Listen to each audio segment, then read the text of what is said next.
ಹಾಂ ಸರ್ ಹೇಳ್ರಿ. Low B P ಆಗಿತ್ತು, ಹಾಗೆ ಮೃತಪಟ್ಟ ಸರ್ ಅಷ್ಟೇ. ಹೌದಾ? ನೀವೇ ಕಂಪ್ಲೇಂಟ್ ಕೊಟ್ಟಿದ್ದೀರಾ?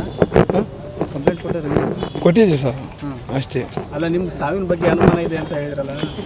ಇಲ್ಲ ಸರ್, ಇದು ಹೊರತವಣ ಏನು ನಮಗೆ ಕಂಡು ಬಂದಿಲ್ಲ.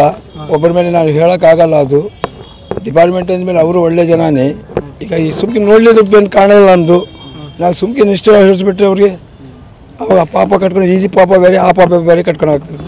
ಗೊತ್ತಿಲ್ಲ ಸ್ಟೇಷನ್ಗೆ ಹೆಂಗೆ ಕಲ್ಲು ಹೊಡೆದ್ರಿ? ಸ್ಟೇಷನಿಗೆ ಬೇರೆ ಮಾಡಿದ್ವಿ ನಾವು. ನಮ್ಮ ನೋವಿನಾಗ ನಾವೇ ಇದ್ದೀವಿ.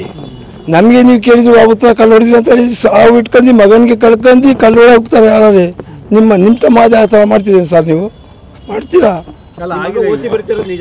ಓಸಿ ಬರ್ತಿದ್ದಿಲ್ಲ ಅವನು, ಯಾರೋ ಹೇಳಿದ ಮಾತಿದ್ದು ಅದು ಓಸಿ ಪಾಸನ್ ಎಲ್ಲ. ಅವನು ಡಿಸೈನ್ ಕೆಲಸ ಮಾಡೋದು. ನನ್ನ ಮಗ 2,000 ರೂಪಾಯಿ ದುಡ್ಕೊಂಡು ಬರ್ತಿದ್ದ, 10 ಜನಕ್ಕೆ ನಮಗೆ ಸಾಕ್ತಿದ್ದ. ಈ ನಿಷ್ಠುರ ಮಾತು ಆಗಲಿಲ್ಲ ಹೇಳಿದ್ದಾರೆ ಸರ್. ಹಿಂದೆ ಎಲ್ಲ ಕಂಪ್ಲೇಂಟ್ ಇದ್ದು ಅಂತ ಒಂದು 4-5? ಇಲ್ಲ, ಯಾವ ಕಂಪ್ಲೇಂಟು ಇಲ್ಲ ಸರ್. ಈ ಸುಳ್ಳು ಮಾತು ಸರ್. ನಮ್ಗೆ ಗೊತ್ತಿತ್ತು. ತಂದೆ ಅಲ್ಲ ಸರ್, ನಾನೇ ಒಂದೇ ಮನೆಯಾಗ ಬೆಳೆಯೋದು, ಒಂದೇ ಮನೆಯಾಗ ಊಟ ಮಾಡಿ, ಒಂದೇ ಮನೆಯಾಗ ಇಟ್ಕೊಂಡು ಕಟ್ತೀವಿ. FIR ಆಗ್ಲಂಗೆ ಕರ್ಕೊಂಡು ಹೋಗಿದ್ದಾರೆ ನಿಮ್ಮ ಮಗನ ಅಂತ, ಅದಕ್ಕೆ ಸಸ್ಪೆಂಡ್ ಮಾಡಿದ್ದಾರೆ ಪೊಲೀಸರು. FIR ಮಾಡಿರಲಿಲ್ಲ ಅಂತ ಆದರೂ ಕರ್ಕೊಂಡು ಹೋಗಿದ್ದಾರೆ ಅಂತ ಹೇಳಿ. ಹ್ಞೂ ಸರ್, ಅವರು ಬಂದು ಕರ್ಕೊಂಡು ಹೋಗಿದ್ದಾರೆ ಅಂತ ನಮಗೂ ಗೊತ್ತಿಲ್ಲ.